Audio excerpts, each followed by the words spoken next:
Hey everyone.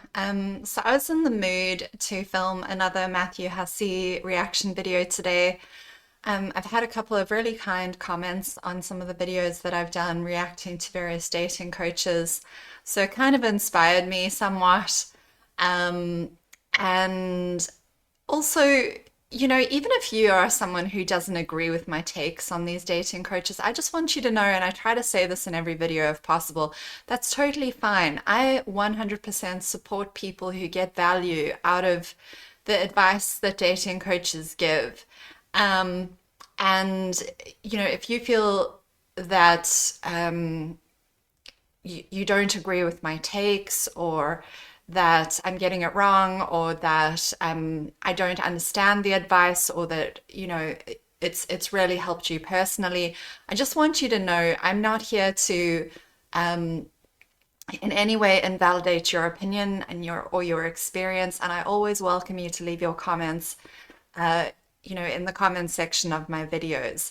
And I really hope that I try to be as respectful and open-minded as possible when it comes to people who leave comments that disagree with what I'm saying. It's not my aim in any of these videos to change anyone's minds about these dating coaches or to convert people who are fans of their work.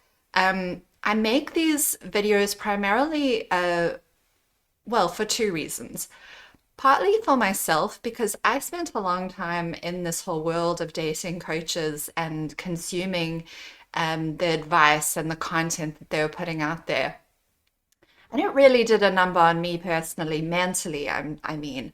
I consider it to be a form of brainwashing based on my own experiences and based on the experiences of women that I befriended and came to know in some of these communities and what I saw. I think that there's a lot of manipulation and harm being done. But if you are someone who is benefiting from the content, as I say, I'm not here to invalidate that. I'm making these videos in order to help myself deconstruct a lot of the content that I consumed and that really affected the way that I thought about dating and relationships in a really harmful way for a long time. And so this is part of my own journey, but it's also for people who might be like me, who are wondering, they're asking themselves questions like, why am I trying to implement this advice or doing my best to implement this advice and I'm not getting any results? Why do I try to implement this advice or try to understand this advice and it makes my head hurt? And I just feel so confused and discombobulated when listening to this advice. Or three, I've spent lots of money on this sorts of content and these products and these courses and books and one-on-one coaching or retreats and seminars.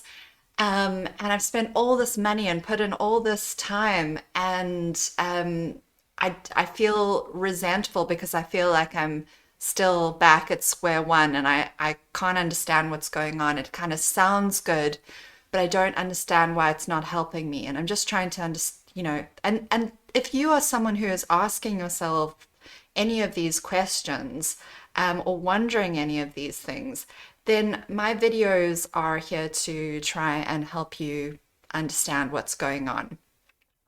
In my opinion, a lot of these dating coaches, like a lot of motivational speakers and life coaches, they're not really going to uh, answer those, they're not going to solve your issues in your relationships and the issues that you have in dating on any sort of deep and fundamental level.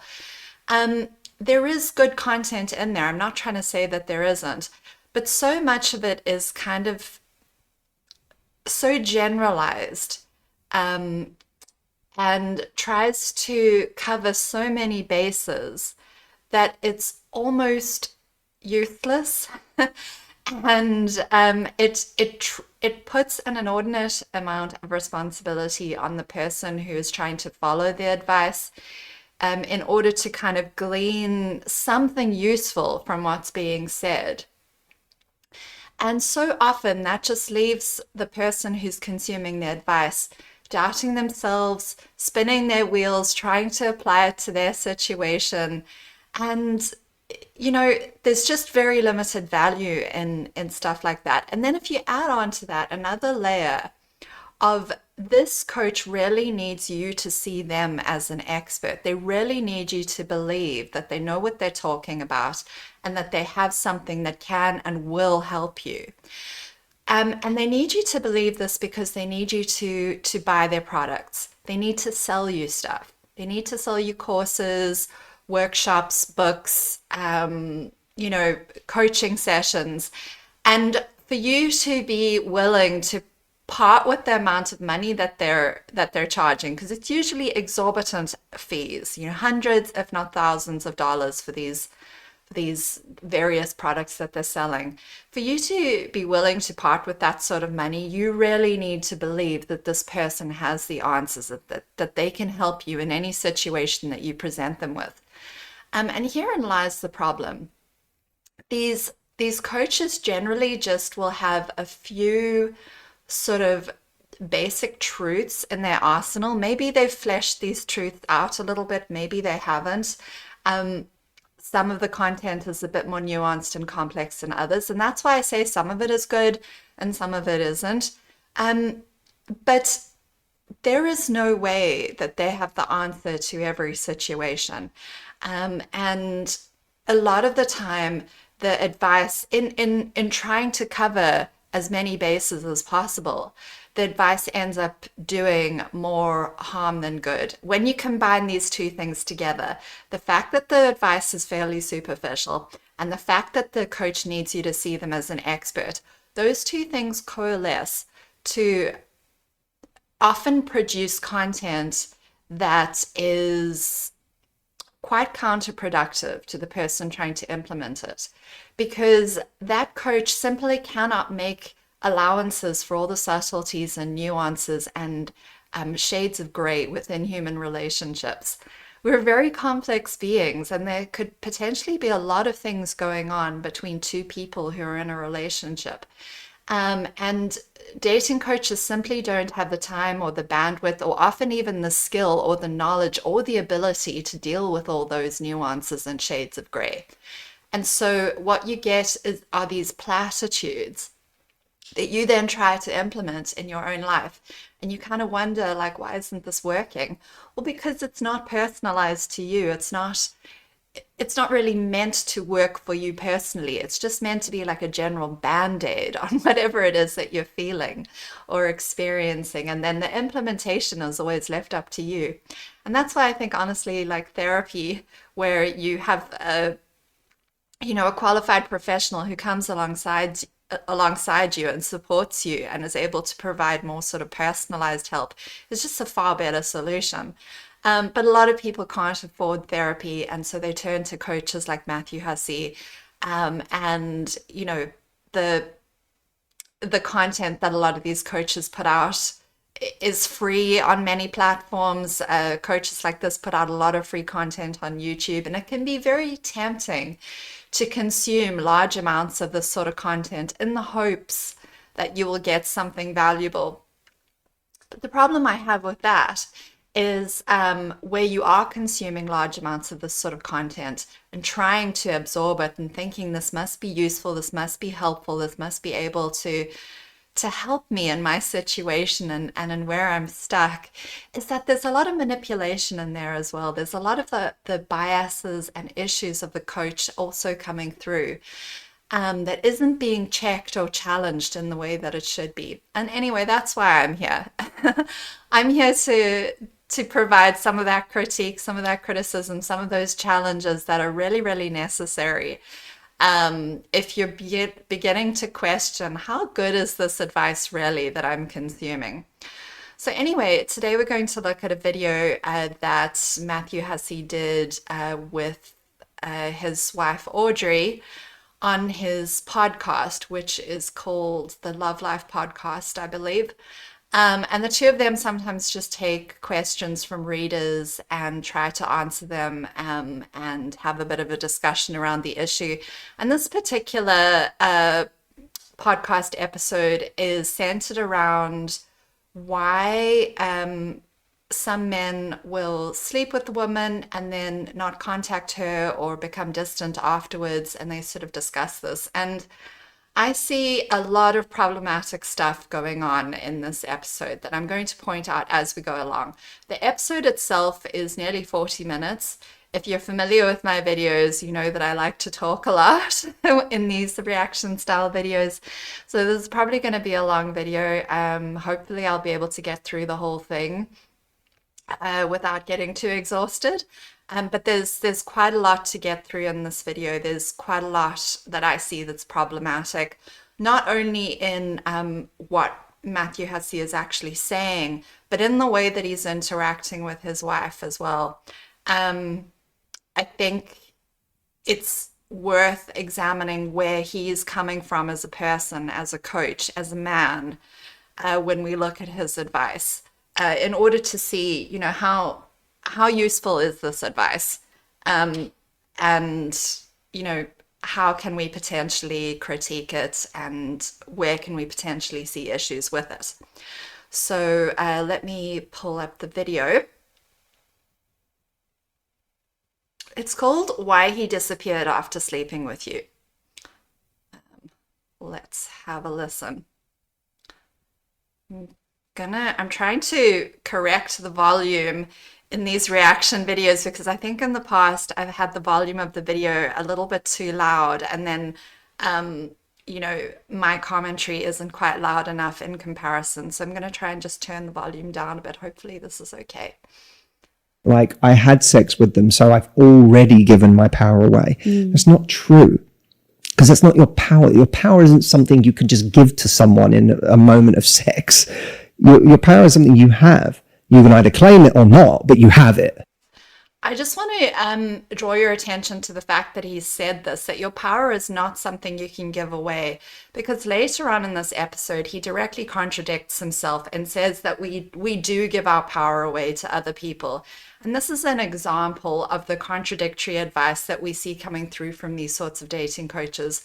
I pointed out in my video about Sammy Wonder how coaches like this will often directly contradict themselves, even in the very same video, even in the same piece of content, they will give contradictory advice. And I feel like I need to point out these sorts of contradictions, because it helps to explain why you can feel so confused and discombobulated after listening to this sort of content.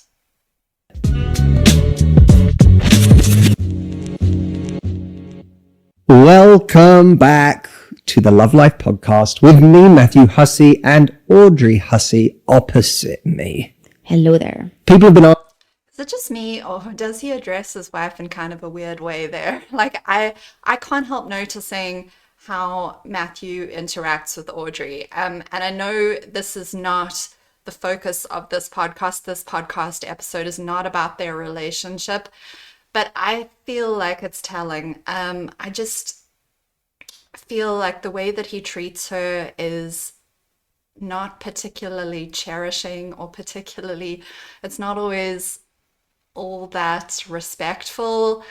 I don't know why he felt the need to have that, like, oh, this is Audrey. It's almost like this is just what comes across to me, almost like he somewhat resents sharing the spotlight with her. That's just what comes out. That's just what comes across to me. I might be wrong, but you know, as we go along in this episode, we see that he interrupts her a lot. And to me, if my husband treated me this way, I'm not sure that I would really feel so great about it. But, you know, that's just my impression. And, you know, I might not be correct about their relationship. Maybe he treats her really well behind the scenes. But on this particular episode, I feel like we get a glimpse into their relationship and into the kind of the power dynamic between them.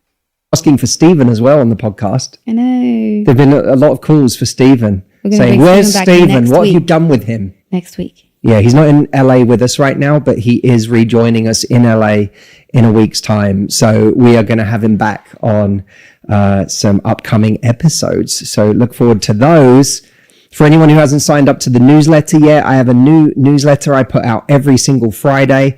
I spend quite a lot of time on this thing, and I really want you to experience it if you haven't already. If you enjoyed the Love Life book, if you like my writing, then you'll love this, because it's me writing my fresh thoughts every week It's like to a you. blog. Yeah. It's kind of like a blog. It's like my private diary entry once a week. Bit. The arrogance on this man to think that he says this to his audience, you'll love this because it's like me writing letters to you. It's like you getting a glimpse into my diary. Now, just the self-importance and the ego to say something like that, just to me, it's rather staggering.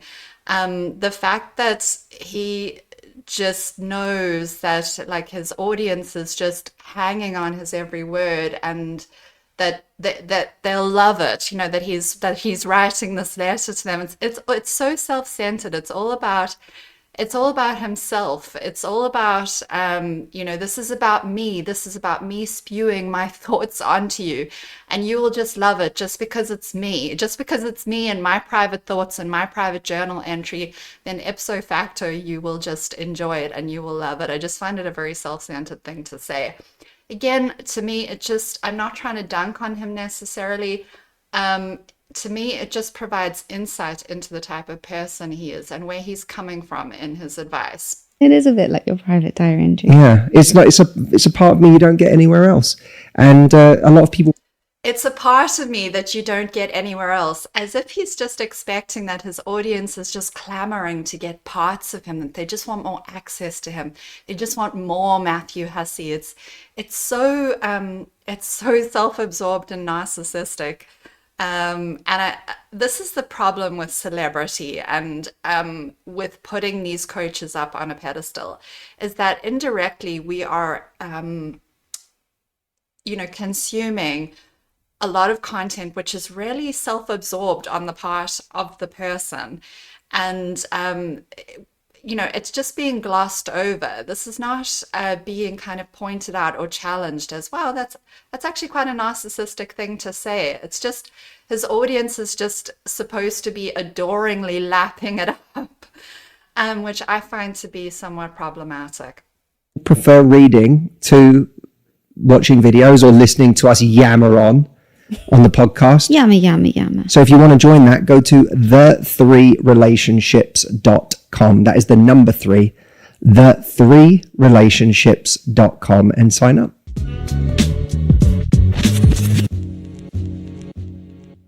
I have a question that came through that I want to talk about today. Mm-hmm. I will not share the name of the person who sent this in, but they sent a question that I thought was really relatable, and I was wondering what you thought about it, Matthew.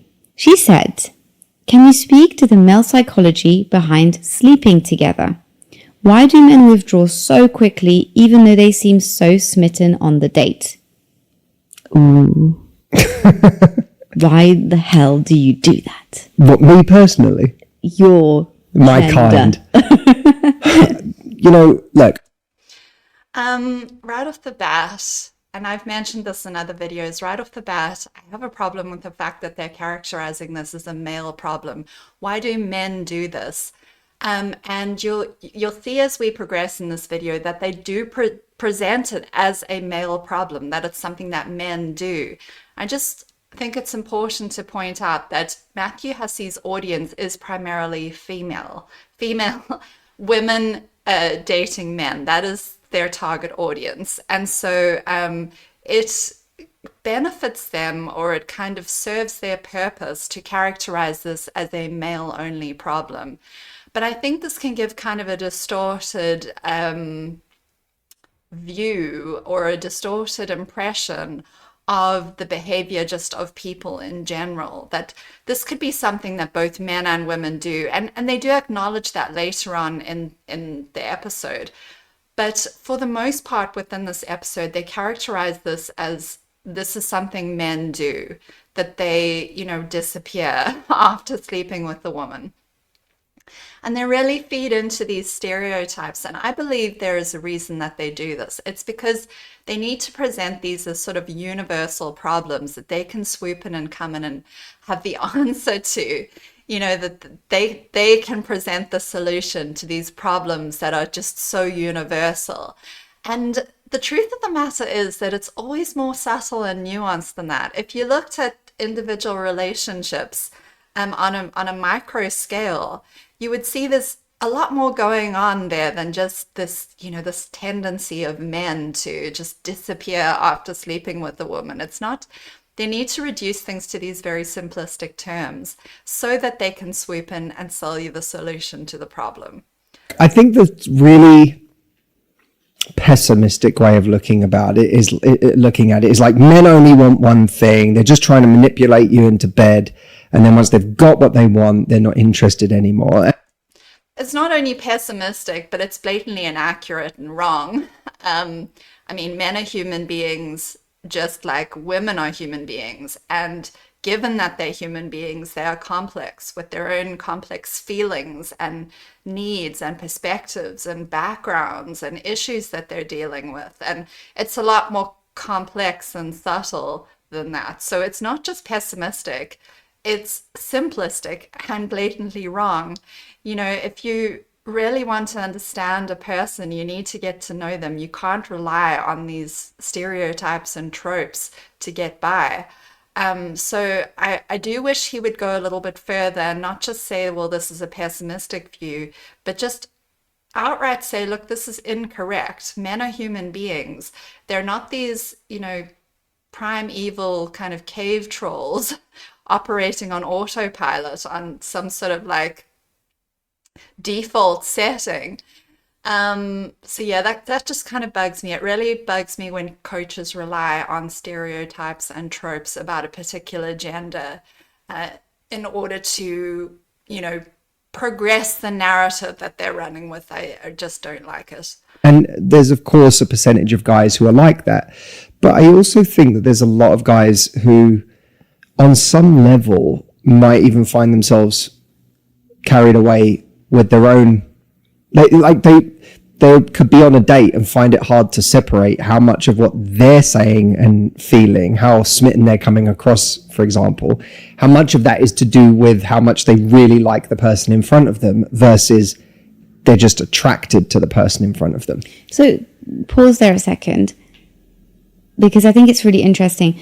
Is it the case, and I'm not, you know, I am generalizing in this instance because obviously men and women, it's not just one size fits all. There's plenty of women who will act, you know, in the same way that this person is describing. There's also plenty of men who, you know, would get really, really hurt if they slept with a woman and she said she wasn't interested. So it's not, you know, it is not one size fits all, but there is definitely a phenomenon because a lot of people reach out to us and they say, I was seeing this guy, it was going really well. You know, he was really interested. And then when we slept together, he pulled away. Or when we slept together, he stopped showing interest. Or he actually didn't want a relationship, even though he was kind of talking in all sorts of ways before that. When you just said something that... Well, the reason that they see that phenomenon is, as I say, their audience is primarily women dating men. And so it makes sense that the people reaching out to Matthew and Audrey specifically are women having this problem with men, because that is over 90% of the audience.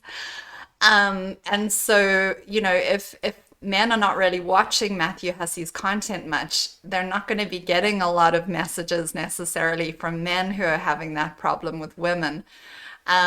Which is not to say that they don't probably receive some messages from men, but the majority are going to be women. It's you know, it's going to skew the impression of, you know, which gender does this sort of more often, purely because Matthew is a dating coach for women primarily. So it would be nice if they acknowledged that, as I say, because it just helps us to put, you know, it in perspective when they say they hear from women all the time that men are disappearing after sleeping with them. It just would be nice if they qualified that by saying, well, it is mostly women who write to us, women dating men. So obviously, we're going to mostly hear about the problems that women have when dating men. So they don't necessarily hear that much from men, the problems that men are having when they're dating women. That I want to pick up on, which is men not necessarily in those moments knowing whether or not they're truly interested in the person or whether they just basically want to sleep with them, and that being the driving force behind all of their interest. So can you speak to kind of what sex means to men in the early stages of dating? And again, we're generalizing here, so just caveat this by saying we know this doesn't apply to everybody, but just to that kind of situation. What does sex mean to men in early dating? You see, here again is one of these contradictions that I really struggle with and that I really do not like. On the one hand, she's saying she knows that they're generalizing and that there are all sorts of complexities within individual people. So she's acknowledging that they're generalizing, but then they're sweeping that aside and generalizing anyway. Because how can Matthew Hussey, as one man with one set of experiences, how can he speak to the entirety of men, of mankind as a whole? How can he speak to what sex means for all men? He can't. All he can do is generalize. And then it begs the question, how useful are those generalizations? Does it even help to have one man speaking supposedly for all men and he's saying, yes, I know we're generalizing, but we're going to do it anyway. And to me, it just undermines that, it's intellectually dishonest because it undermines what you're saying. On the one hand, you're acknowledging that people are different and that there could be shades of gray within, different kinds of men. But on the other hand, you're saying, well, I can speak for men and I can tell you this is how they're feeling and this is what they're thinking. It just doesn't make sense. I don't think sex means nothing to all men. I think it would be easy to draw a stereotype like sex doesn't mean anything to men, so don't think that it does because you'll get yourself in trouble that way. You'll think that them having sex with you has some special meaning or creates a bond that it doesn't. Well, that's just a moronic way of thinking as well. I mean, I know it's a stereotype that women are fed a lot. It is something that is promoted in media, unfortunately, but it's completely idiotic to think that men who are, human beings just like women are, to think that we can provide this blanket statement and say, well, sex doesn't mean anything to men and they sleep with you and it doesn't mean anything, doesn't create any kind of deeper bond. That's just an idiotic way of thinking, to be perfectly honest. It's asking you to think of another human being as this incredibly simplistic creature who's driven only by some sort of primal urge and isn't capable of any kind of evolved feelings or ability to relate beyond those primal urges. So I just wish that Matthew Hussey did more to dispel these really kind of problematic stereotypes that are out there.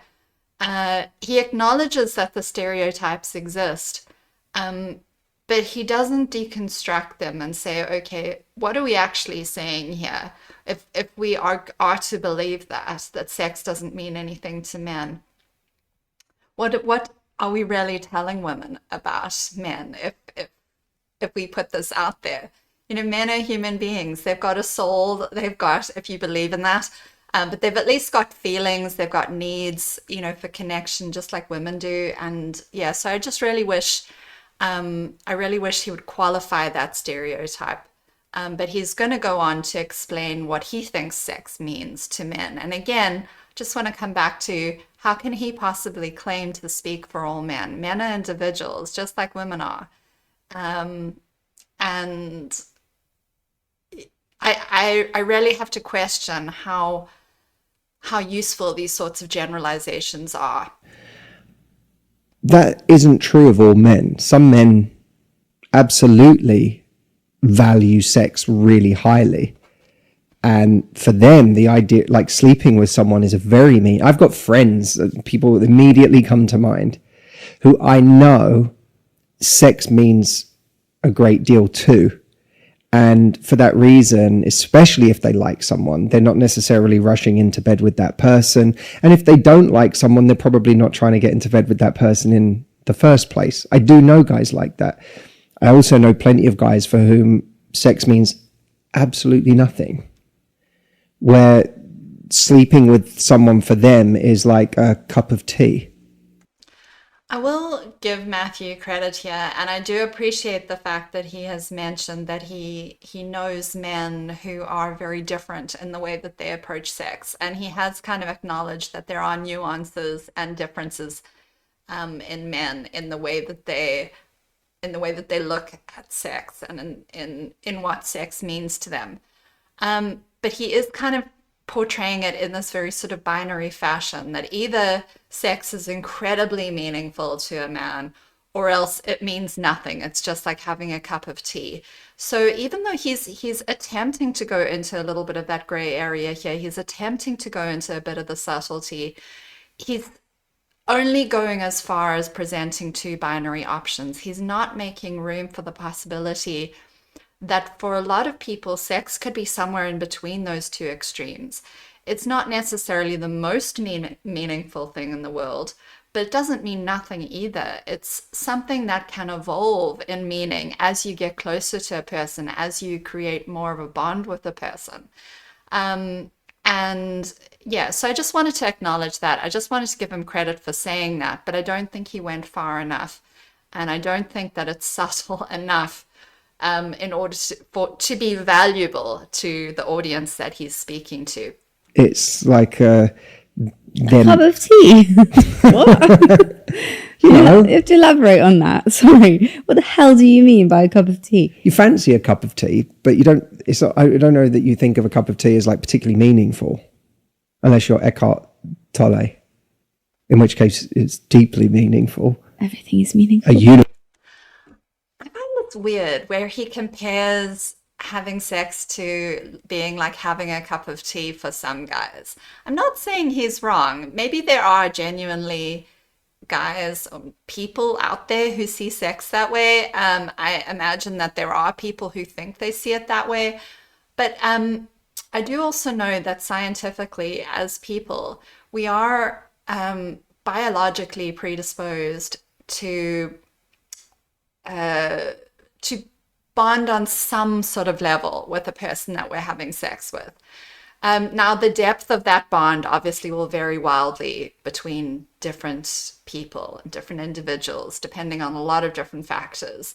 But having sex does release certain hormones within people that can cause a bonding experience to happen, especially if we repeatedly have sex with the same person.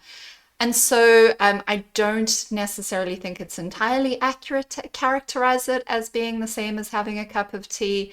Even for people who think that having sex is like having a cup of tea, those are likely to be people with a bit of an avoidant attachment style.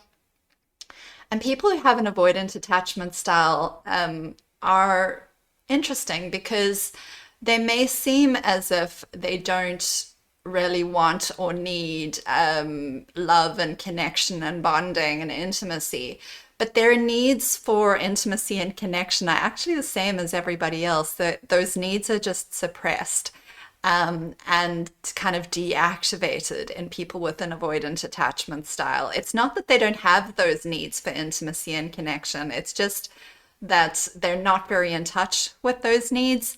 And so, again, this is what I mean about when we're talking about the complexity within people and how it's important not to characterize people in these very simplistic terms because it's very inaccurate most of the time. So let's carry on anyway. Verse is contained within a cup of tea. But if you're the average man, well, not even the average man, I think there's a decent proportion of men for whom sex is just like, it's a hunger, it's a desire, a thirst to be quenched. And then, Pete Holmes in his book Comedy Sex God talked about masturbating to porn and how... Okay, he goes on a bit of a dark tangent about masturbating to porn. Before he gets there, I just wanted to draw your attention to what he said. He talked about sex for the average man, and then he sort of quickly corrected himself and he said, well, for a decent proportion of men. But he's giving himself away here. What he thinks sex actually means to most men is that it's nothing more important than like a hunger or a thirst, an itch to be scratched. And that it isn't very meaningful to most men is kind of what he's saying here without kind of coming straight out and saying it. And I just think it's interesting that that's what he thinks. That is his view about how most men see sex. And I think if you're going to take advice from this man, you need to know that that's where he's coming from. That's what he believes. He thinks that ultimately for a good proportion of men, sex is not really a bonding experience. Even though the actual psychological and scientific research doesn't necessarily support that. But this is what Matthew Hussey believes. And we're going to see as this video progresses. For me, this viewpoint becomes a little bit problematic when we take it in the context of the advice that he's giving. But I just want to provide a little bit of a warning. What he's going to talk about next is, a little bit, I suppose, a little bit graphic, but I don't really know why he needed to take it down this path. But anyway, let's hear what he has to say. That feeling that he got after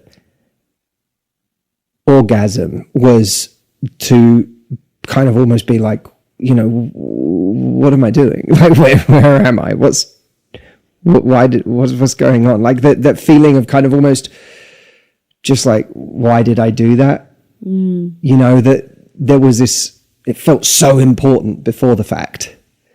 And then after orgasm, it was like, oh God, I just want to close this laptop now and, get out of here and go on with my day. And I think that can happen for a lot of people with sex. So Matthew Hussey has taken us. he's gone there. So I'm going to go there with him. And he's talking about that feeling of like being very kind of disconnected or disgusted almost after someone has masturbated and looked at porn and this kind of thing. And he is comparing that to the way that some men will feel after sleeping with a woman. And I just think this is extraordinary. I think it's extraordinary that he is making this comparison. And he's doing it in such a subtle way that you could almost miss it if you didn't really kind of pay attention to what he's doing here. There is a huge difference between masturbating, and watching porn and having sex with a real life human being, someone that you've potentially had conversations with, someone that you're potentially getting to know. And in the context of the question that the listener asked them right at the beginning, this is she's asking in the context of someone that she's dating. So I'm not quite sure why he's bringing in the comparison of masturbating to porn. I think there could be a lot of reasons why a person could feel almost disconnected and disgusted after, masturbation and consuming porn. A lot of pornography is very exploitative towards the people who are participating in it, or the people who are actually creating the content are often being exploited. There isn't any sort of personal connection between the person watching the content and the person who's doing the performing on screen. And so these are all factors we would need to look at in order to explain why there's this sense of disconnection and this sense of what have I just done. And that's totally different to when you're in person with a real live person that you've met and that you are potentially dating and that you've just had sex with. Two totally different scenarios. And again, I'm confused as to why he took us there and created that comparison between the two. But I think, again, it's kind of telling in terms of maybe how he sees sex and the value that he places on it, and how he thinks a lot of men see it. I think it's a little bit dysfunctional, if I'm being perfectly honest, and I just wanted to point it out. Maybe you agree with his comparison, maybe it's helpful for you, but for me, it's a little bit too simplistic, and it's a little bit of a problematic way to see sex, in my opinion. Where there's even Esther Perel talks about it, this like desire a lot of people have, men and women, to immediately separate after sex. Like, yes, there's a desire for a lot of men and women to separate after sex, but I just want to point out that this is very often avoidant men and women. Men and women who have an avoidant attachment style. And if you read the book Attached by Amir Levine and Rachel Heller, they do talk about this. People who are securely or anxiously attached tend to have a need to cuddle and bond and experience closeness. After having sex, there is a need to have closeness and like to have affection and to be reassured and reaffirmed for a lot of secure and anxiously attached people, whereas avoidantly attached people actually the intimacy of sex and the closeness and the bonding that happens when you have sex feels quite threatening for avoidantly attached people, and it can feel overwhelming and too much. And so they can have this need to kind of take a bit of distance and some time apart. He's making out as if it's all men or all people, or that it's a very generalized thing that people need to separate after having sex. But it tends to be, as I say, if you actually look at the research, it's not as generalized as he is making it out to be. It tends to be more of an avoidantly attached sort of phenomenon. I'm not saying that secure or anxiously attached people don't have a need to separate after sex. That can definitely happen, but it's more complex than he's making it out to be. That's the point I'm trying to make. He's kind of glossing over it as if it's a fact, as if it's something that you just need to accept, when actually it's a bit deeper than that. And the advice is not actually valuable unless you qualify it and you explain it a bit more and you look into it a bit more. So just wanted to point that out. A lot of people feel that urge. And I think people can especially feel that urge if they don't have a real emotional connection with someone.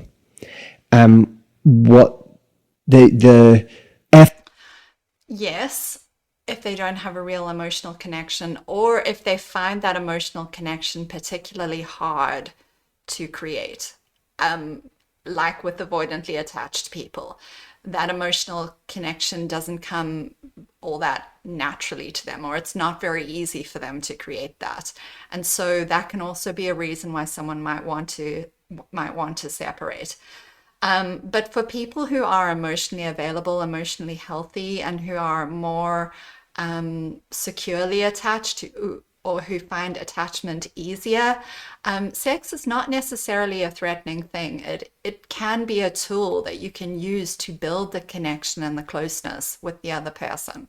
So just wanted to point that out. The effort that they were putting in was driven just by a desire to have that need met, have that thirst quenched. And then once it is, there's this desire to separate because it's a kind of like, I don't know this person. Who are you? What am I doing here? Yeah. How do I get out? Like, I don't. Well, who are you? You're someone I'm dating. You're someone I'm getting to know. You're someone I'm I've spent time with, whether that's a short amount of time or, a longer period of time.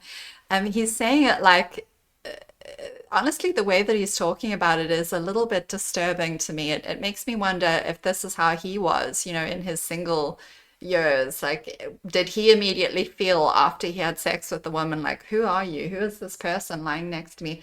That's very strange to me.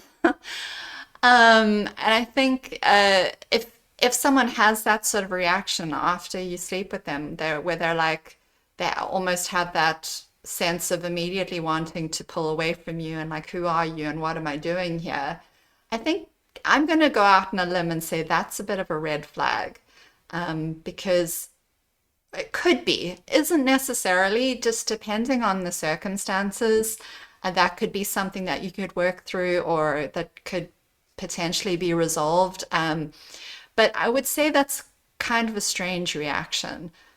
Someone who is generally trying to create closeness or who is open to a relationship, I would say probably isn't reacting that way.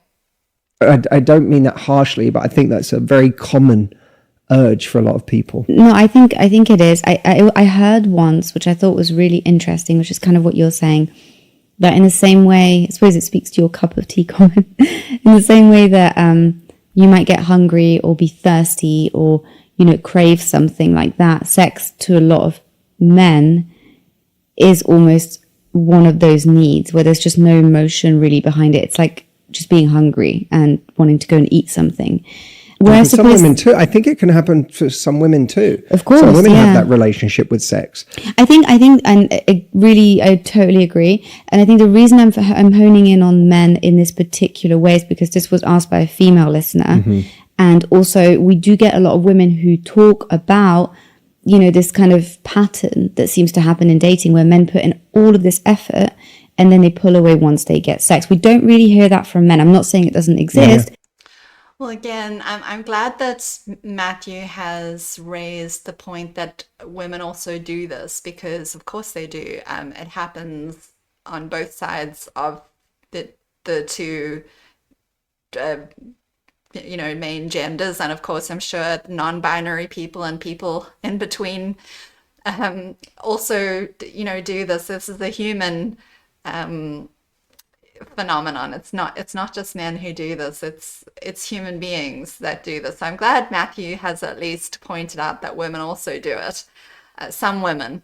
And again, Audrey is saying, but we mostly tend to hear from women who have this experience with men. And again, it's because their audience is primarily women. They like to present it as though they have an audience of both men. I've noticed that for some reason, Matthew shies away from admitting that his audience is primarily women. He likes to try and make out as if it's both men and women who view his content. And I know some men do consume Matthew Hussey's content, but they're a minority. The vast majority of his audience, the overwhelming majority, are women. So of course they're mostly going to hear from women who have these experiences with men, because that is their target audience. But I want to speak to that specific issue. And of course there's a lot of that, I hear from guys in the gay community that experience that with other guys, sure, where for them sex means something. So men are the problem. I'm joking. Yeah. And they are encountering guys for whom sex is, certainly on the surface meaningless, or in the way they're having it meaningless. And, they're struggling to find a real relationship because they're coming across a lot of people for whom that intimacy doesn't seem to mean a lot beneath the animalistic urge. So how do you protect yourself?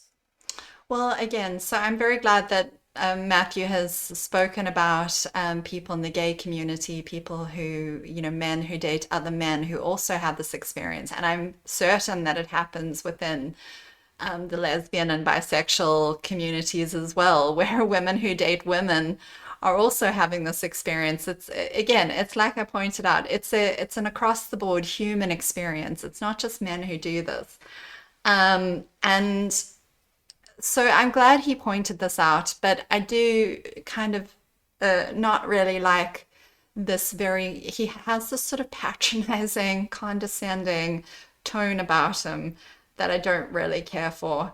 And so I just wanted to point that out. I don't like the way that yes, he's making these good points in response to what Audrey is saying, but he is doing it in kind of a condescending way, which I don't particularly like or appreciate personally.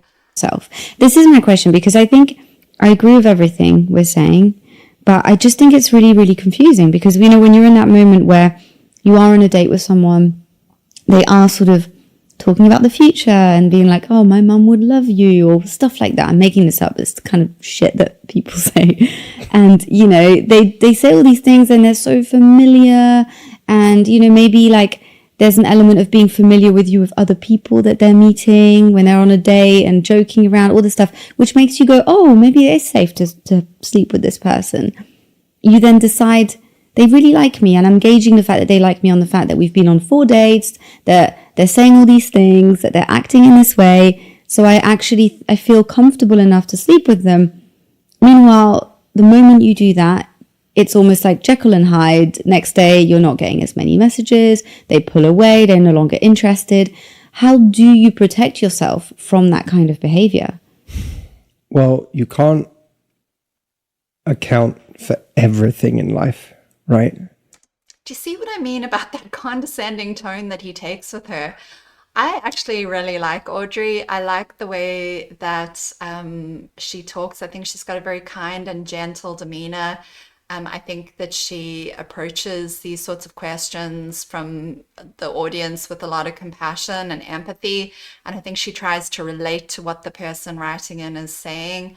And I think she raises a lot of good points. She's raised some really good points there.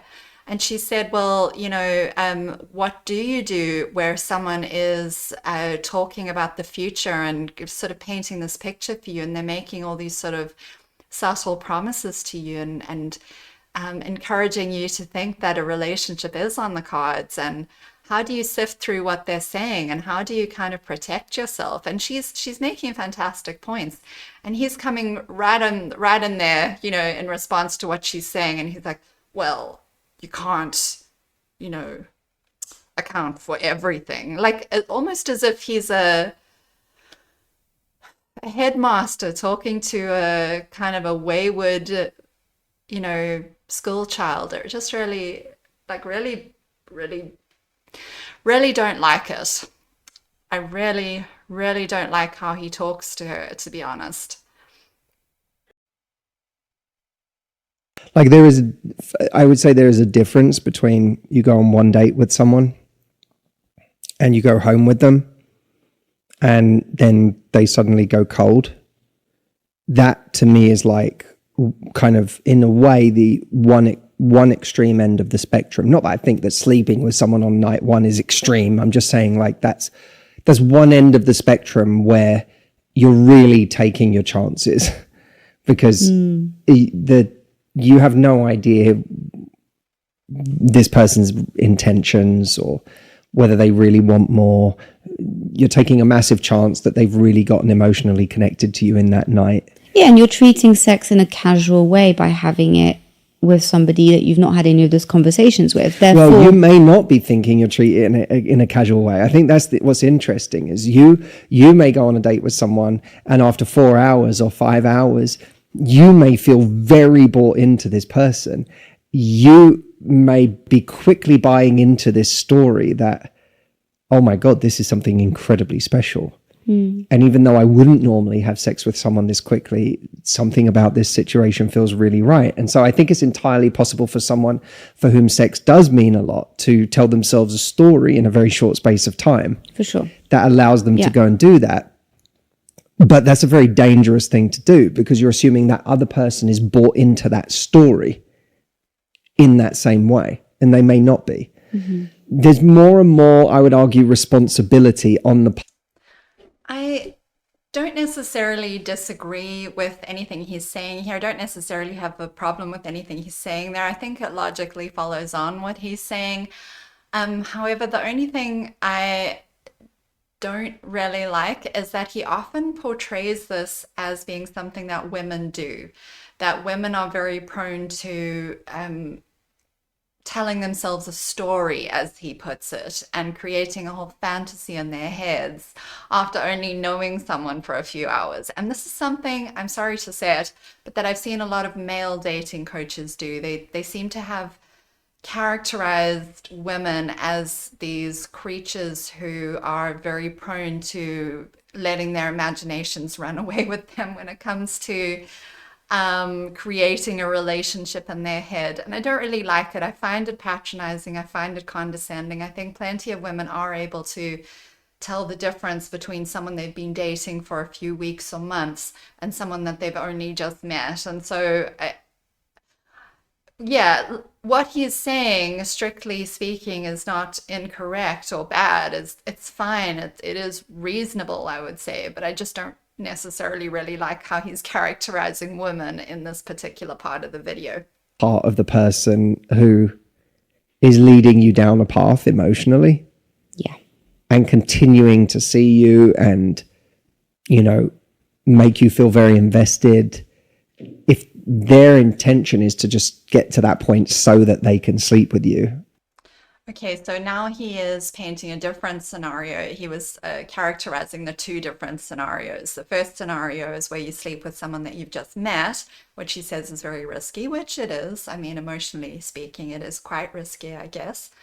And now he's talking about a different scenario where you've been dating someone for, you know, multiple times, gone on multiple dates with someone, or been seeing them for, you know, a period of time. And they're leading you down a path, leading you to think that they want a relationship and leading you to believe that they want more with you and that they're painting a future only to try and get you into bed. So this is the other scenario he's painting. Very black and white thinking here, I must say, but maybe he is doing this for a particular point. And so I just wanted to make it clear he's painting two different scenarios. So now he's talking about the scenario where someone is leading you on, leading you to believe they want a relationship, even if they don't, just so that they can sleep with you. And then move on. Then there's a share of, I don't know if we want to say blame, or there's a, you know, you kind of, on some level, you have to acknowledge that you have played a part in someone's pain, they're in someone's deceiving hurt. you. They're, in that way, I think a little bit. There's a deceit to it because there's not an up. No, because when I hear. So I think this is at least the second time that Matthew has interrupted Audrey mid-sentence, and I really don't like to see it. I find interrupting someone to be very disrespectful, especially if it's your partner, and she was clearly, you know, in the middle of saying something, and we'll see he does this several times in this video. Deceit. I think the part of that sometimes this is where I have to be really careful, because I feel like I don't want, the responsibility always has to be on us to be like, do I want to do this at this stage? And am I okay if nothing comes of this? Am I okay with doing it at this stage? I think we have to empower ourselves to say that, because otherwise we're taking away our own power, and I don't think we should ever give someone else that power. Okay, but in this scenario that he's talking about, this is where I really don't like it. And this is where he places an inordinate amount of responsibility on the person taking his advice, on his female audience members. He's saying, well, the responsibility is on you. Even though this person has lied to you, manipulated you, led you on, led you down a garden path, led you to believe that they want something that they don't want, just in order to get you into bed, that you still have to take responsibility for believing them and for believing their words and for what they told you. How can you possibly be fully empowered in that situation? That's not informed consent. That's not, making an informed decision to sleep with someone if they are manipulating you and lying to you. So I think it's incredibly problematic. It's incredibly unempathetic, and I have a real problem with this, that he is laying the responsibility squarely at the woman's door for saying, oh, well, she should have known, am I okay with sleeping with this person at this stage? I need to ask myself, am I okay with this? Is this something I feel comfortable doing? But she's going to weigh up all the information that she has at her disposal when coming to that decision. And if she's using incorrect information because this person has been lying to her and manipulating her, how can he say that she's responsible for that? But he needs her to believe that she's responsible, because it helps him to push his own credibility as an expert and that he has the answers in this situation. It also helps him to sell his products, because he can sell her the idea that he can teach her how to have responsibility more effectively in situations like this, when really there is no clear-cut easy answer in a situation where you have been manipulated and lied to. You need to be it's dishonest for him to say this. We need to be real with ourselves and say, okay, well, it would have been nice if I could have had all the responsibility in this situation and felt fully empowered, but the fact of the matter is I was lied to and manipulated, which is abusive. That is a terrible thing to do to someone. And if we truly want to be good to ourselves and look after ourselves, we also need to acknowledge when someone has wronged us in some way. You cannot be fully empowered in every situation. This is where I really, really take issue with self-help coaches, with dating coaches, it goes hand in hand with the whole MLM industry. I just want to remind you that Matthew Hussey is really good buddies with some top MLM coaches like Ed Milet. And so they all buy into the same way of thinking. They push 100% of the responsibility. If they possibly can, they'll push all the responsibility onto the audience members, who are, in this case, mostly women, and say, well, it's on you. You have to take all the responsibility. If you are hurt by someone else, by someone else's actions, if they lie to you and manipulate you, ultimately, for you to be empowered, you have to take all the responsibility, because you should have known. You should have known that it could go this way, that this relationship might not have turned into anything. And so if you're hurt by this person's actions, that's on you. It's really problematic. I hope I'm not beating a dead horse here, and I hope I'm explaining it exactly the way that I want to. I hope it's coming across. But this is where this subtle pushing of the responsibility onto the audience, onto the woman, this is where it takes a dark turn, and this is where women can wind up beating themselves up and feeling overly kind of burdened and responsible anytime a relationship doesn't turn out properly, because they're not able to own, okay, what is my part in this and what is the other person's part? Where did they behave in a manner that was not loving and caring and respectful towards me? Okay, well, this person lied in this situation that he is describing. That other person lied to me. They led me to believe that they wanted things that were not true. They told me things that weren't true. They led me to believe they wanted things that they didn't actually want. And so I can't take responsibility for their bad behavior. I can only take responsibility for what I can control. And if I'm being manipulated and lied to, then that's horrible. That's not a nice thing to do to someone. And I need to acknowledge that I have not been treated well and that this person is not a good bet for me for a relationship. But not I need to take all the responsibility on myself, otherwise I'm not an empowered woman. That's completely backwards and very harmful. That's a very harmful narrative for him to be pushing. And I also think that this is where it gets like really tricky, right? Because you could be going on multiple dates with someone who never says that they want anything more, who never says that they're in the market for a relationship, who's only ever hanging out with you kind of casually, and has never said that sex means anything significant to them.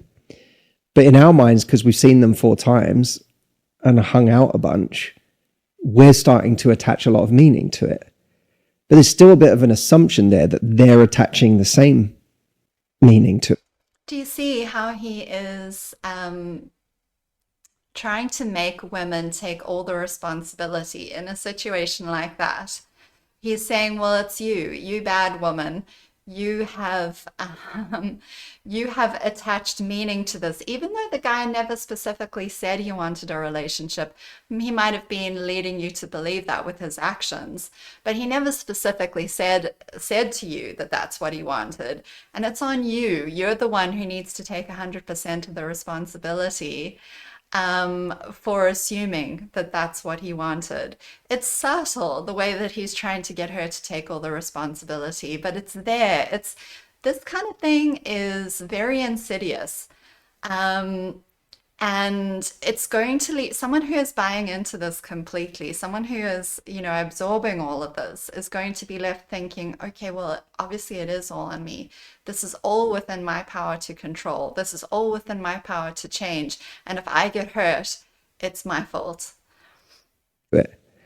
And I do think that the higher the stakes are for us around different levels of intimacy, the more we have to take it upon ourselves to communicate.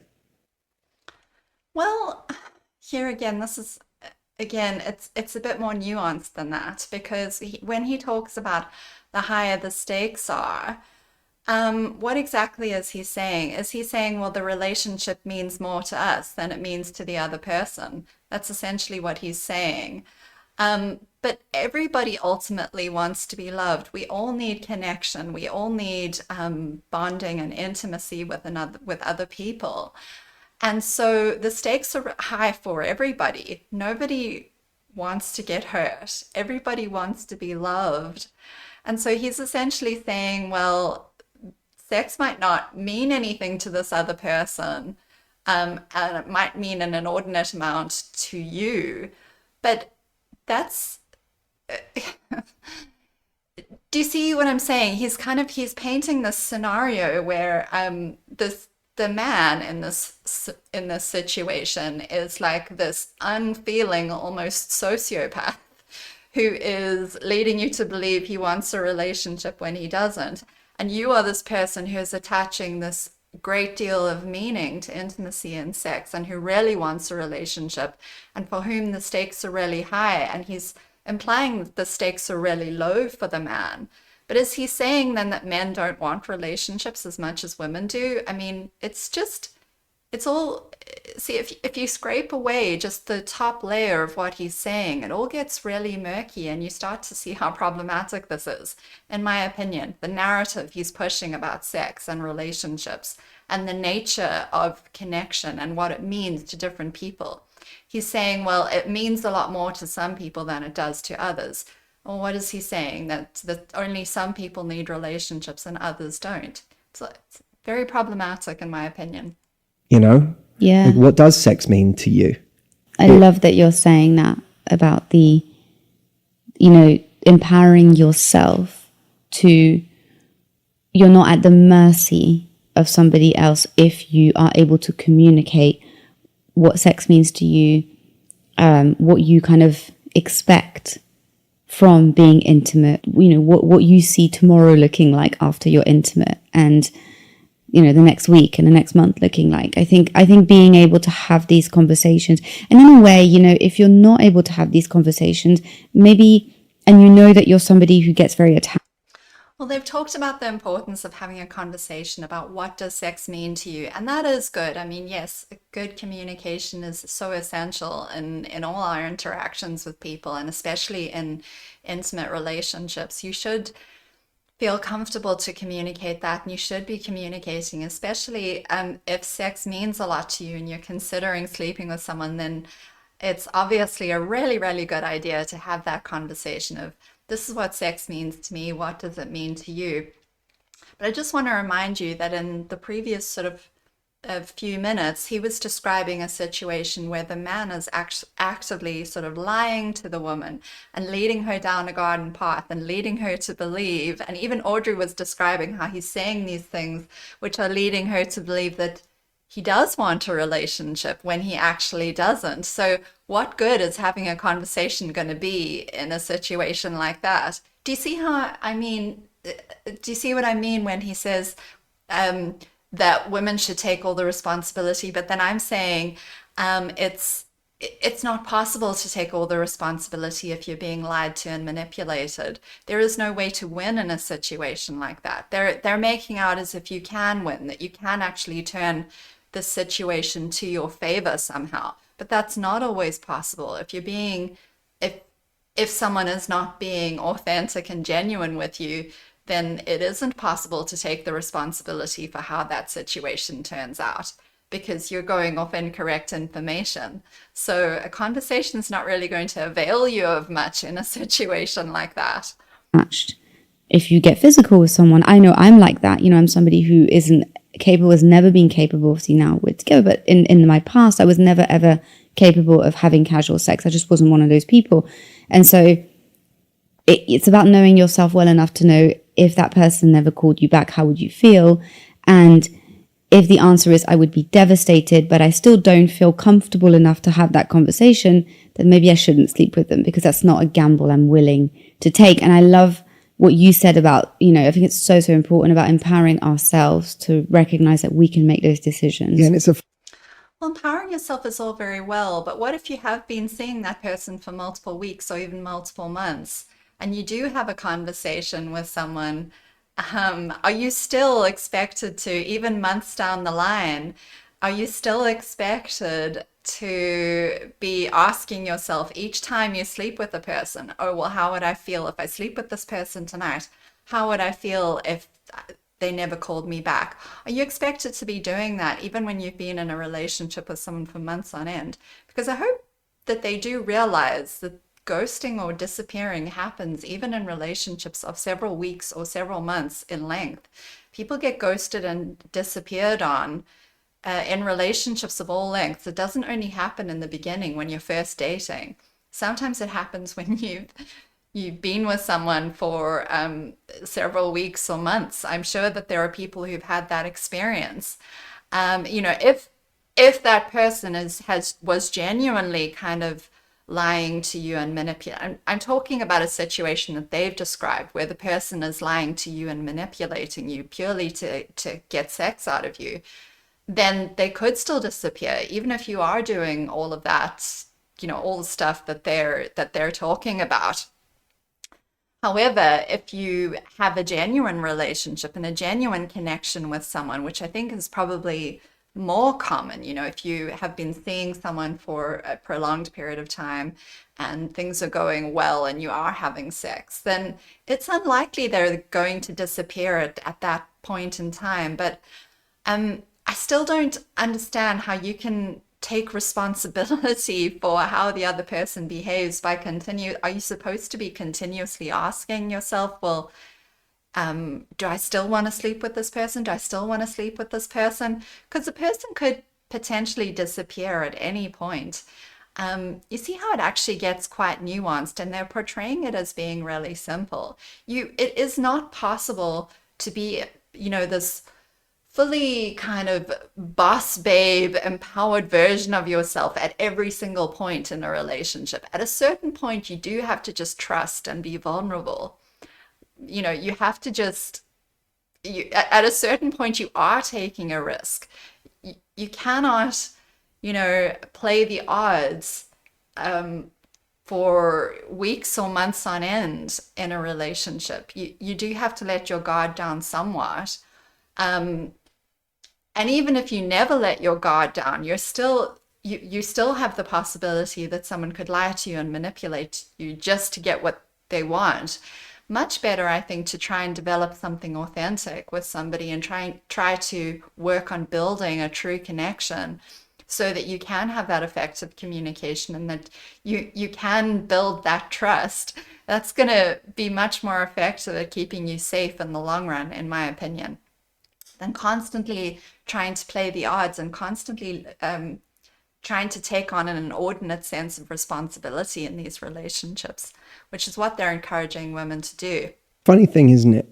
We have to ask ourselves why, and I've heard you say something like this before, but if I don't feel comfortable enough to have this conversation, then why is it I would feel, if sex means something very significant to me, why would I feel comfortable jumping into bed with someone? And But who said anything about not feeling comfortable to have the conversation? That's not what the original question that they took from a listener. That the original question didn't say that she didn't feel comfortable having a conversation with the guy. I don't know whom he's referring to when he says that if we don't feel comfortable having a conversation with someone. Is he just talking hypothetically here? Engaging in this act that is really meaningful to me. Yeah, for sure. There's a weird Well, I think paradox to that, right? Like, I'm people not get comfortable carried enough to have away. yeah, they do get carried away. There's See how he's talking over her again.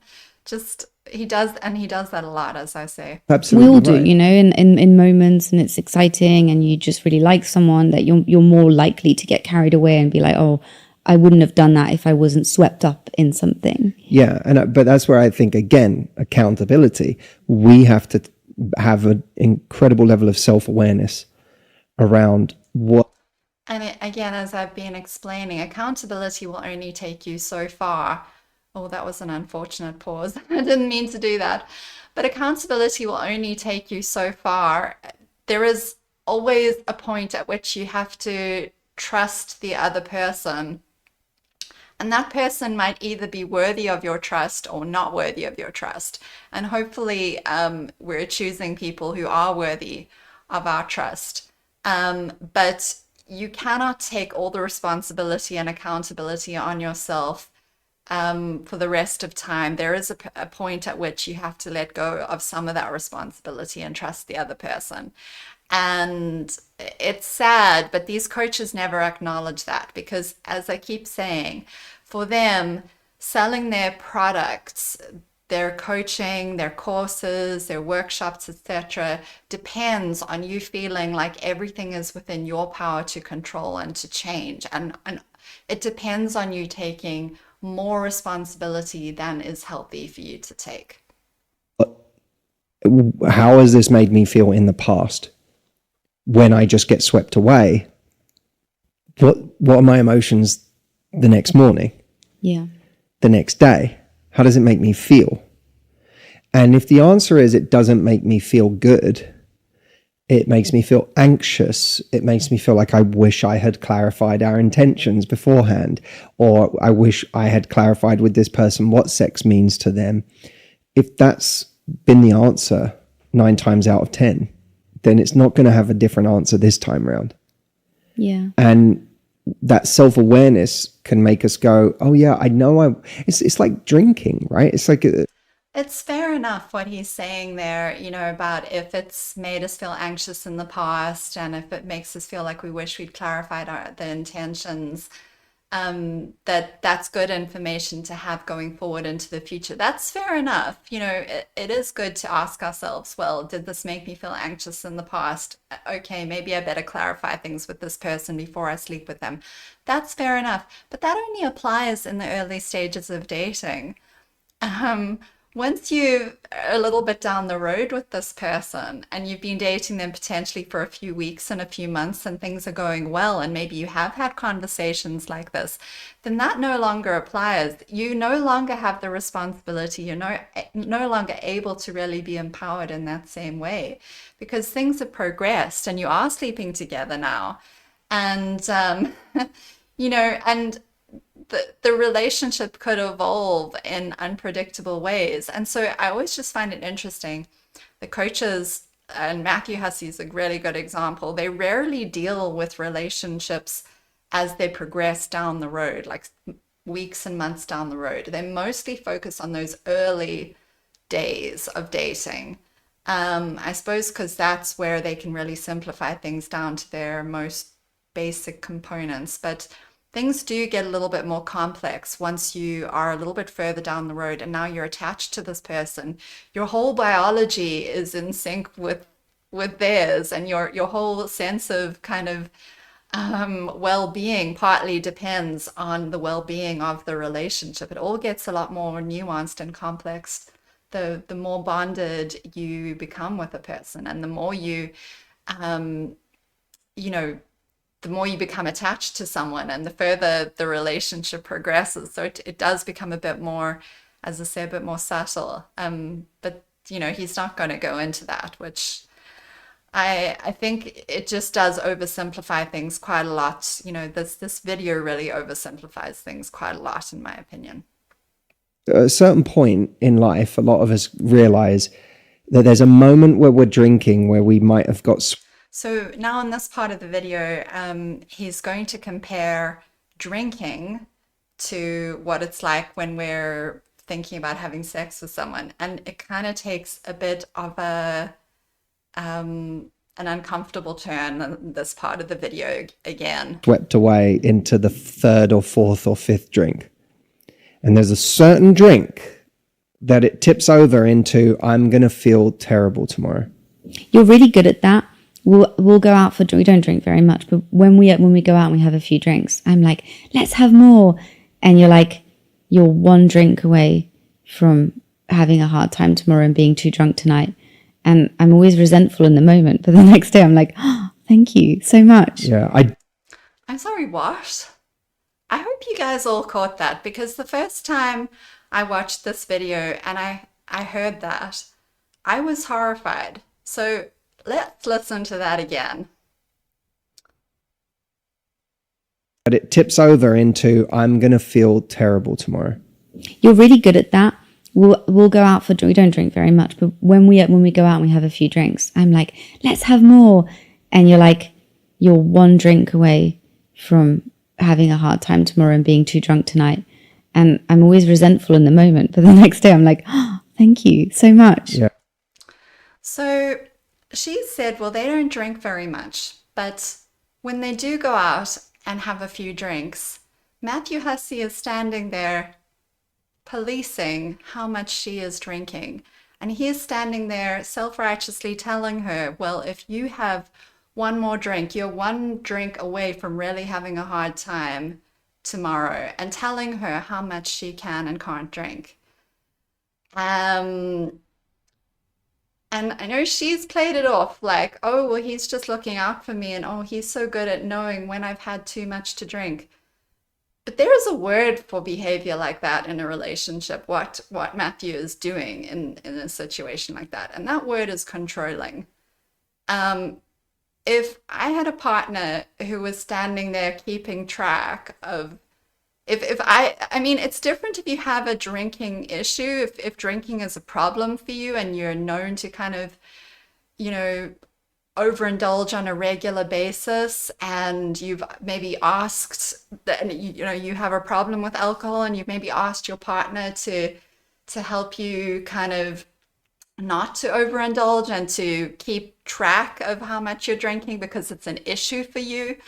It's different in that situation, because, you know, that could be considered, you know, actually supportive, but that's not what she's talking about. She says actually she doesn't drink all that much, and she is and she clearly hasn't asked for that sort of help from him, because she says she is kind of resentful in the moment when he comes to her and says, well, you've had too much to drink. I don't think you should have, and you know, you're one drink away from having a bad time tomorrow. But she's kind of playing it off as like, oh, you're really good at knowing when when I shouldn't have another drink. But this is really controlling behavior on his part. I do not like what this says about their relationship, and the fact that Matthew gives himself permission to be saying to his wife, oh, you're one, like, it's really condescending, it's really patronizing, it's like really not treating her as an equal in the relationship whom he respects. It's coming from a place of he knows better what she can and can't handle, and the fact that he feels like he can come along and wag his finger in her face and say, well, you shouldn't have that last drink, you're going to have a hard time tomorrow. I don't like that. I think that's controlling. She, as I say, she's kind of tried to play it off, but I mean, this is what people who have controlling partners will often do. They will play it off. They'll say, oh, well, no, he's just looking out for me. And I think this is the sort of thing in a video like this that can so easily get glossed over. They just kind of keep tripping along after this.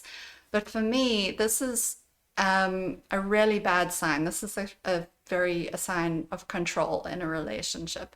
So let me know what you guys think about that. I was really horrified when I saw this part of the video, and did not make me feel good for Audrey. She has this very kind of gentle demeanor to her. She has this kind of demeanor with Matthew where she's really kind of she defers to him.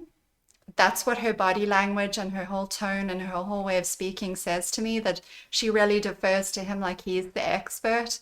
And I don't like to see it. I don't think it's great. I don't think that it's a great sign at all. I don't have the same ability with food.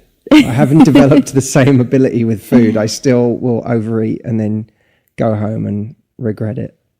So but I am good with that and alcohol. Yeah, you are. But when you do that enough times, and there comes a point where you're like, how do I feel afterwards? Like, I think that life is made up of those things. What, when I do it, after I've done it, makes me say, I'm so glad I did that. And what, when I do it after I've done it, makes me say, I wish I didn't do that. And if you pay attention to those things that after you've done them make you say, I wish I hadn't done that, even though in the moment you really wanted to, the feeling afterwards can be your guide. The feeling that you're trying to avoid afterwards. We had a woman on our retreat who said that when she started being able to say no to people for sex on a first date, which historically she hadn't done, and she would always wake up feeling, I wish I hadn't done that, even though in the moment she felt like she wanted to. Afterwards, when she started saying no, she would wake up and be like, oh my God, I'm so glad that I did that.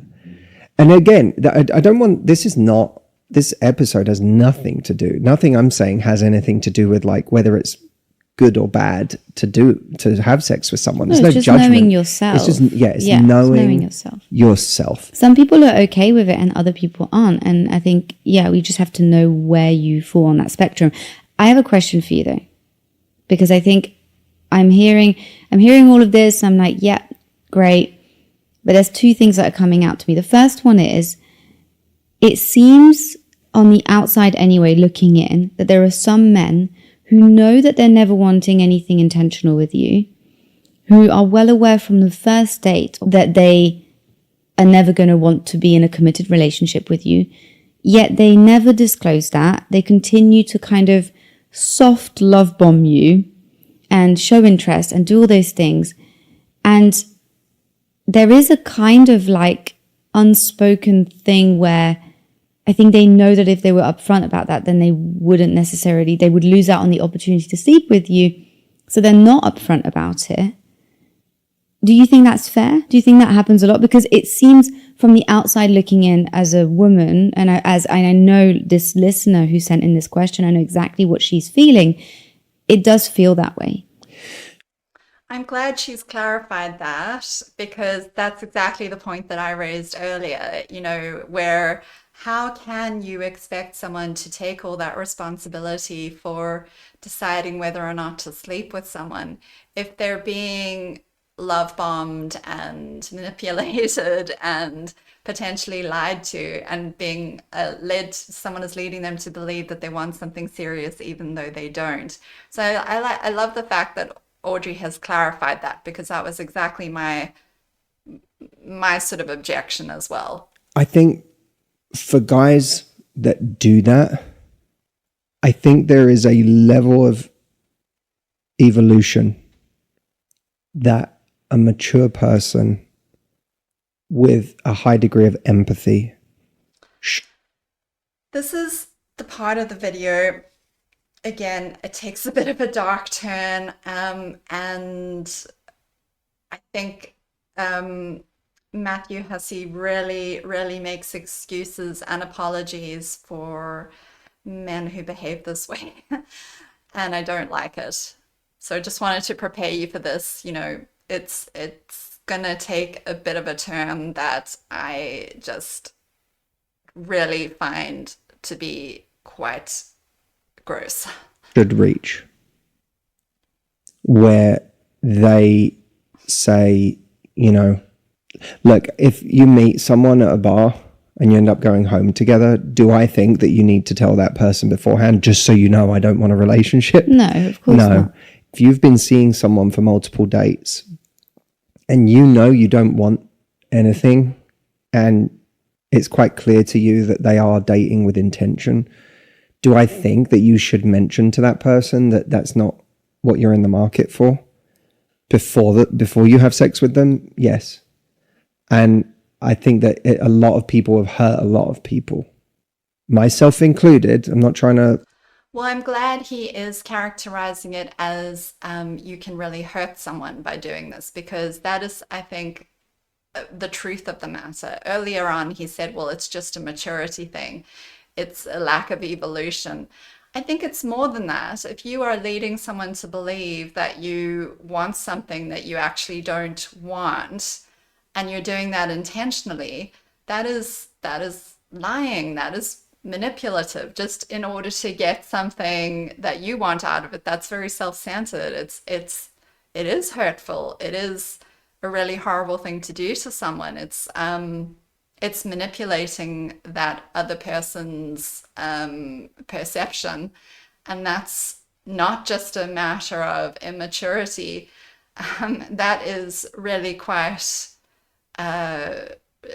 that's really very hurtful. It could even be considered sort of gaslighting, I guess, which is a form of abuse.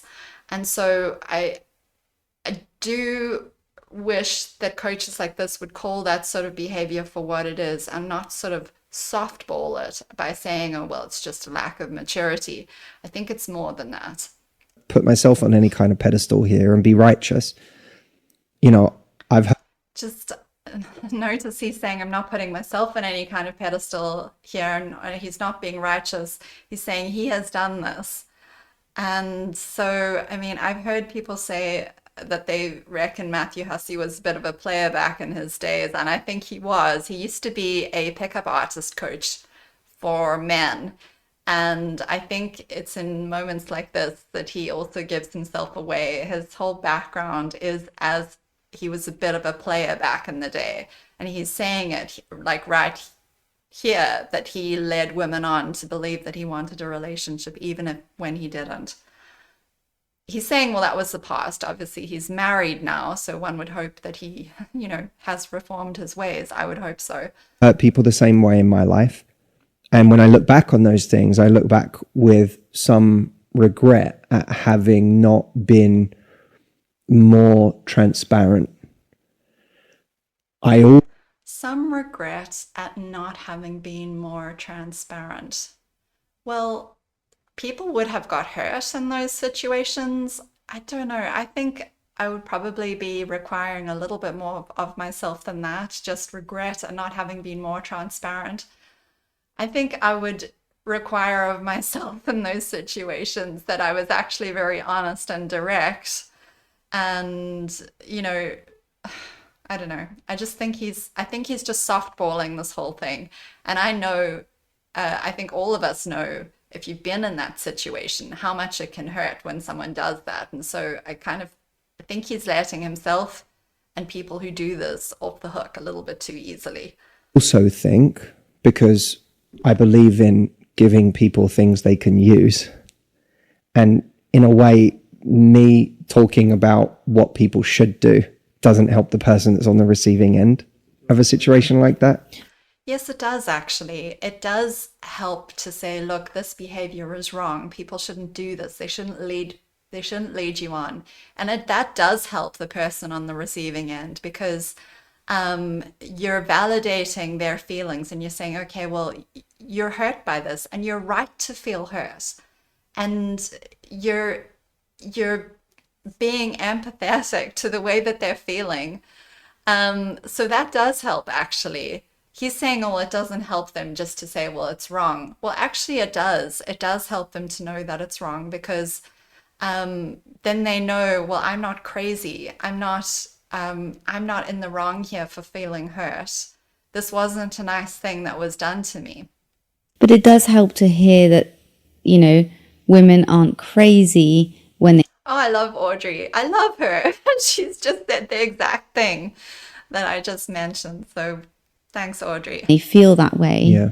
And that they are getting a completely different version of someone on a date versus afterwards, because it can make you feel crazy, right? You're like, you know, so I think it does help to hear that it's not in our heads. No, I certainly don't think it. Yeah. I would never say it was in No, I'm someone's not head. saying you did, but I'm Yeah, saying yeah, I think it's actually going to be helpful to people to be like, thank you. You know, some people do that, as you say, who not necessarily terrible people, bad people, whatever, just people who aren't evolved and who are, quite frankly, being selfish. And Yeah, I think it comes down to, look, there's clearly a level of manipulation that's much more insidious, yeah, where you're pretending you want something you don't just to get to that point and so on. But, you know, I write about in the book, the much more common type of person is the avoider, is the person who just won't bring up the fact that, you know, they don't want a relationship because they know that there's a high chance it will affect whether that person sleeps with them.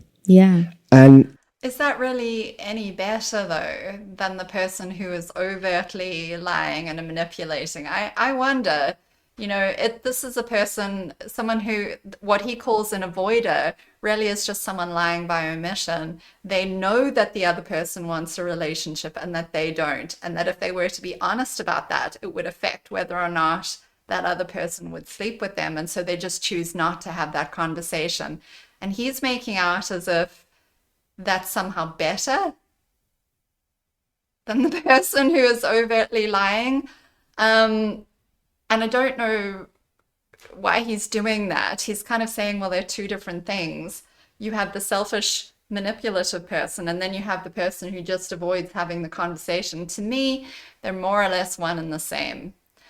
by the way, like, there's a lot of guys who don't feel that sex is very readily available. And this is where, as I say, things take a bit of a dark turn, and this is where he kind of reverts back to, I think, the mentality of his pickup artist days. And so this next part of the video kind of makes me a bit cross. It's a little bit gross. That find themselves in a situation, I'm not saying this is right, but it's the truth, who feel like if we described for some people, sex is like a hunger that they want to satiate, and they're the kind of person that doesn't get a meal very often, then that person has to have a high degree of integrity to find that they're in a situation where they can have sex with someone, and they're now going to potentially blow it by saying, just so you know, I don't want a relationship. Do you see what he's doing here? I'm sure you do. But he's saying there are some guys who don't get sex very easily. And so we basically have to understand that they have an excuse for lying, is what he's essentially saying. He's saying, well, they have to have an inordinately high level of integrity in order for them to be honest about their intentions. And essentially what he's saying is we can't really expect this incredibly high, exceptional level of integrity from these guys. We have to understand that they might lie, and that is something we just kind of have to.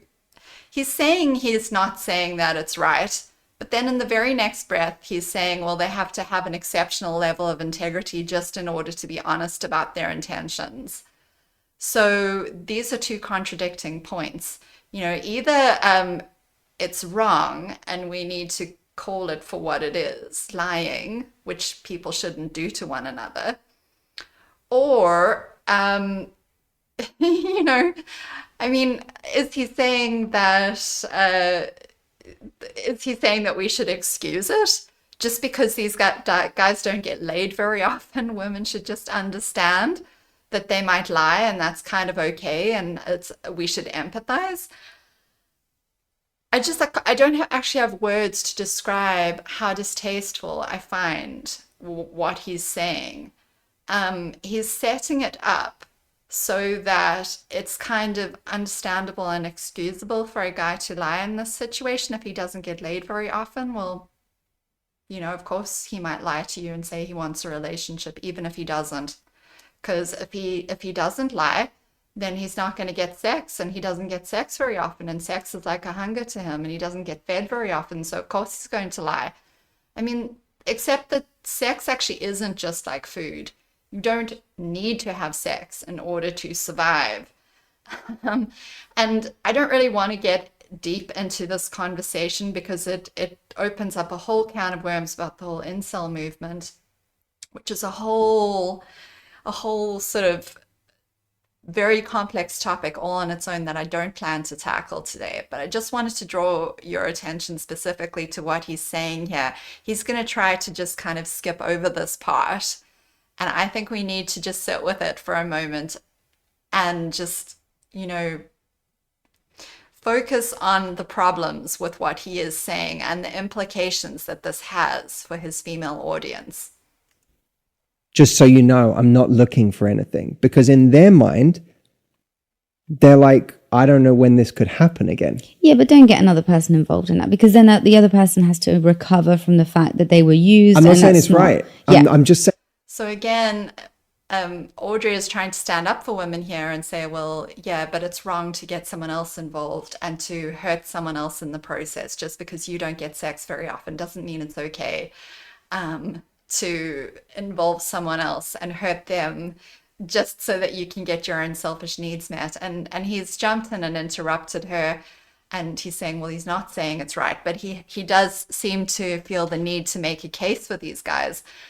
And I don't know. I don't actually think I can really take much more of this. So I'm going to leave it there. I've been talking for a very long time in this video. I'd love to know your thoughts. I hope that you've managed to get value out of something that I've said. But whatever your perspectives and opinions are, I'd love to hear about them. I'd love to open up a conversation and a discussion around all of this. Let's deconstruct all of this together.